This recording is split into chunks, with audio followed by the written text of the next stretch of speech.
So let us start with a new topic, population and its regulation. Hello students. Next हम अगर start करते हैं population का topic, उसके पहले मैं आपको एक स्पीशीज़ की डेफिनेशन बताना चाहती हूँ कि स्पीशीज़ और पॉपुलेशन में क्या फ़र्क होता है। तो अब जैसे हम बोलते हैं कि होमोसेपियंस हैं, होमोसेपियंस मतलब ह्यूमंस। एपिस इंडिका है, एपिस इंडिका मतलब हनी बी। रीसस बोलते हैं, रीसस मतलब मंकीज़। तो होमोसेपियन क्या है, वो एक स्पीशीज़ है। एपिस इंडिका क्या है, वो एक स्पीशीज़ है। रीसस एक स्पीशीज़ है। अब अगर ये होमोसेपियंस ह्यूमंस एक स्पीशीज़ है तो इसकी पॉपुलेशन, इसके इंडिविजुअल एक एरिया में क्या होंगे, पॉपुलेशंस बोलेंगे हम इनको। फॉर एग्जांपल ह्यूमंस की पॉपुलेशन इंडिया में क्या है, ह्यूमंस की पॉपुलेशन ऑस्ट्रेलिया में क्या है, अमेरिका में क्या है, न्यूजीलैंड में क्या है, पाकिस्तान में क्या है, आयरलैंड में क्या है। तो डिफरेंट कंट्रीज़ के अंदर हमारे पास होमोसेपियंस एक स्पीशीज़ है, उसकी पॉपुलेशंस है। आपको स्पीशी और पॉपुलेशन की डिफरेंस जो है बिल्कुल समझ आनी चाहिए कि पॉपुलेशंस क्या होती हैं। पॉपुलेशंस एक ही स्पीशीज़ की डिफरेंट एरियाज़ में प्रेजेंट होती हैं। हमारा नेक्स्ट टॉपिक है पॉपुलेशन। तो पॉपुलेशन को डिफाइन कैसे करेंगे, अब आपको समझ आ जाएगा कि टोटल नंबर ऑफ इंडिविजुअल्स एक पर्टिकुलर स्पीशीज़ के एक पर्टिकुलर एरिया में एक पर्टिकुलर टाइम पे, उसको हम क्या बोलते हैं, population. Total number of individuals in a particular species occupying a particular specific area at a particular time. तो कितने इंडिविजुअल हैं उस स्पीशीज़ के एक पर्टिकुलर एरिया में, जैसे कि चंडीगढ़ में एक पर्टिकुलर टाइम पे, उसको बोलेंगे हम पॉपुलेशन। एक पॉपुलेशन के कैरेक्टरिस्टिक्स क्या होते हैं, अब जैसे ह्यूमन पॉपुलेशन के कैरेक्टरिस्टिक्स क्या क्या होंगे। उसका अपना एक जीन पूल है। जीन पूल मतलब अपना हमारा जीनोम है, हमारे अपने जीन्स हैं जो कि मंकी में नहीं होंगे, वो सिर्फ हम में हैं। वो एपिस इंडिका में नहीं होंगे, वो सिर्फ हम में हैं। हमारा डिस्ट्रीब्यूशन पैटर्न कैसा है, हम क्लस्टर्स में रहते हैं, हम यूनिफॉर्म रहते हैं, या हम डिस्पर्सल में रहते हैं। हमारा एज स्ट्रक्चर क्या है, एज स्ट्रक्चर मतलब कि हमारे में एडल्ट कितने हैं, ओल्डर पॉपुलेशन कितनी है, यंग वंस कितने हैं। डेंसिटी मतलब कि कितनी डेंसिटी एक पर्टिकुलर अलग अलग एरियाज़ के अंदर, नंबर ऑफ़ इंडिविजुअल्स पर स्क्वायर एरिया में, जैसे किलोमीटर में, पर एकड़ में कितने कितने हैं। देन सेक्स रेशियो मतलब कि क्या, ह्यूमन पॉपुलेशन के कितने फीमेल्स हैं और कितने मेल्स हैं, number of males and number of females. तो ये पांचों जो पैरामीटर्स आते हैं, they are the characteristics of population. कोई भी पॉपुलेशन हो, किसी भी स्पीशीज़ की पॉपुलेशन हो, वो हमेशा वेरिएशन शो करती है। आपको एक जैसी पॉपुलेशन नहीं दिखेगी, हमेशा चेंज करती रहेगी।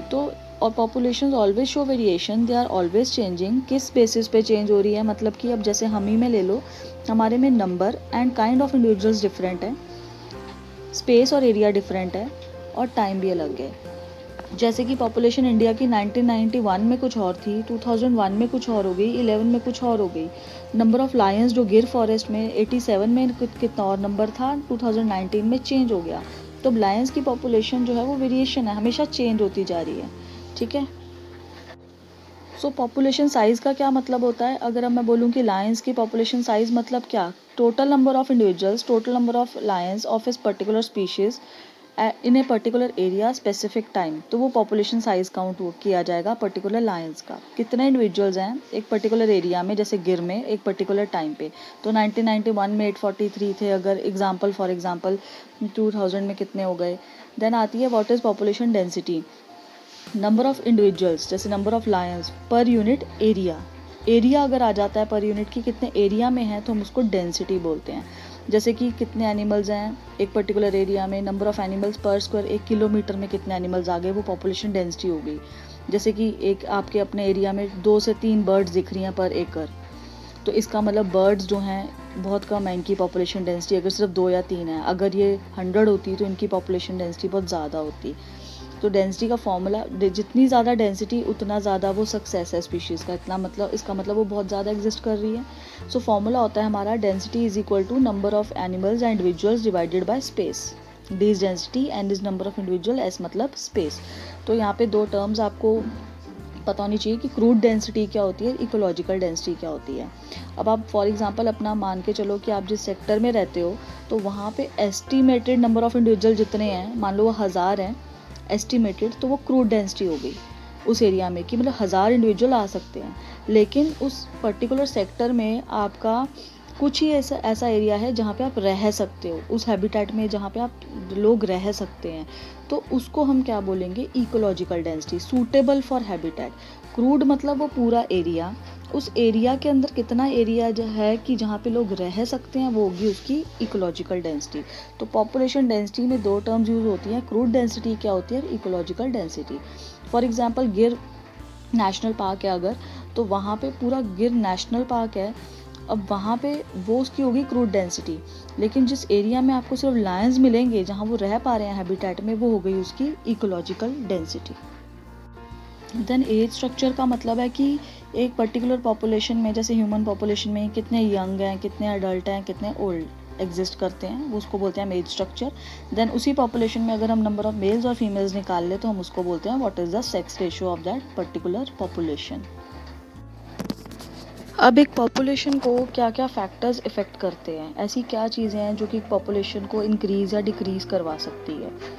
तो जैसे कि बर्थ रेट, इसको नैटेलिटी रेट भी बोलेंगे, जितने बर्थ बढ़ेंगे या कम होंगे उससे पॉपुलेशन का साइज़ इफ़ेक्ट होगा, डेंसिटी भी इफ़ेक्ट होगी।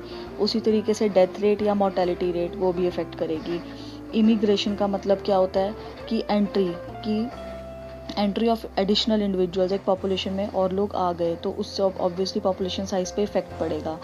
एमिग्रेशन मतलब कि डिपार्चर, कि उस पॉपुलेशन से कुछ लोग चले गए तो उस पर इफेक्ट पड़ेगा। देन आता है एज डिस्ट्रीब्यूशन। एज डिस्ट्रीब्यूशन का मतलब क्या होगा कि कौन से एज की कॉम्पोजिशन क्या है, एज कॉम्पोजिशन क्या है जो हम पॉपुलेशन की बात कर रहे हैं। जैसे कि इंसेक्ट्स हैं, इंसेक्ट्स का जो लाइफ स्पैन होता है वो 1 साल से ज़्यादा नहीं होता, ठीक है। ह्यूमंस का डिफरेंट हो जाएगा तो वो डिफरेंट डिस्ट्रीब्यूशन हो जाएगी। पॉपुलेशन टर्नओवर, वो भी आगे आएगा कि क्या होती है population turnover. And last is ये एनवायरमेंटल फैक्टर्स। तो ये 7 फैक्टर्स हैं जो कि एक पॉपुलेशन के साइज़ को इफ़ेक्ट कर सकते हैं। कितने बर्थ हो रहे हैं, कितने डेथ हो रही है, इमिग्रेशन क्या है, एमिग्रेशन रेट क्या है, एज डिस्ट्रीब्यूशन क्या है, कि पॉपुलेशन टर्नओवर क्या है, और उस वहाँ पे फैक्टर्स क्या काम कर रहे हैं। तो बर्थ रेट का मतलब क्या होता है, हमें पता है कि अगर ऑफस्प्रिंग्स ऐड होते हैं पर यूनिट टाइम में तो बर्थ रेट बढ़ता है। तो नंबर ऑफ बर्थ पर 1000 इंडिविजुअल्स इन ए पॉपुलेशन, एक साल के अंदर कितने बर्थ्स हो रहे हैं पर 1000 इंडिविजुअल्स एक साल के अंदर, उसको हम बर्थ रेट कहते हैं। तो ऑब्वियसली अगर बर्थ रेट बढ़ेगा तो पॉपुलेशन साइज़ और कॉम्पोजिशन पे भी फ़र्क पड़ेगा, क्योंकि यंग इंडिविजुअल्स जो है पॉपुलेशन में वो बढ़ना शुरू हो जाएंगे, ठीक है। कॉम्पोजिशन भी चेंज हो जाएगी, अब यंग वंस बढ़ जाएंगे। उसी तरीके से डेथ रेट, तो डेथ रेट भी क्या होता है, नंबर ऑफ डेथ्स पर 1000 individuals in a population per year. तो कितने लोग क्योंकि डेथ हो रही है तो डेथ रेट जो है वो भी इफ़ेक्ट करता है पॉपुलेशन साइज़ के ऊपर। एनवायरमेंटल कंडीशंस पे भी डिपेंड करेगा कि मोर्टेलिटी रेट बढ़ तो नहीं गया है, ठीक है। तो उसके बाद इमिग्रेशन का मतलब क्या होता है, मैंने बताया आपको, अगर इंडिविजुअल्स एक पॉपुलेशन में एंटर करेंगे, अगर इंडिया में इमिग्रेशन ज़्यादा होती है तो पॉपुलेशन साइज़ एक पर्टिकुलर एरिया में इंक्रीज इफेक्ट होगा, डेंसिटी भी इफेक्ट होगी। तो इमिग्रेशन भी, अगर इंडिया से चले जाते हैं लोग, डिपार्चर हो जाता है तो पॉपुलेशन इफेक्ट होती है। तो बेसिकली इमिग्रेशन और एमिग्रेशन जो है वो एनिमल्स में बहुत देखा जाता है। जैसे कि फ्रॉग्स जो होते हैं वो एक जगह से दूसरी जगह मूव करते रहते हैं, ठीक है। लेकिन जो जैसे प्लांट्स हो गए, लैंड प्लांट्स, इनमें ये दोनों चीज़ें नहीं काम कर सकती क्योंकि वो रूटेड है, लोकोमोशन नहीं है, ठीक है। तो जो मूविंग पॉपुलेशन है उनमें इफेक्ट आता है, लेकिन प्लांट पॉपुलेशन में कैसे इफेक्ट आता है, उनमें सीड्स के थ्रू जो डिस्पर्सल होती है या एनिमल्स के थ्रू डिस्पर्सल होती है, पानी के थ्रू होती है, उनमें ये चीज़ इफेक्ट कर सकती है। तो अब पॉपुलेशन ग्रो करती है या डिक्रीज़ करती है तो वो किस पे डिपेंड करता है, वो ऊपर जो हमने चारों फैक्टर किए हैं, birth rate, death rate, immigration और एमिग्रेशन पे करता है।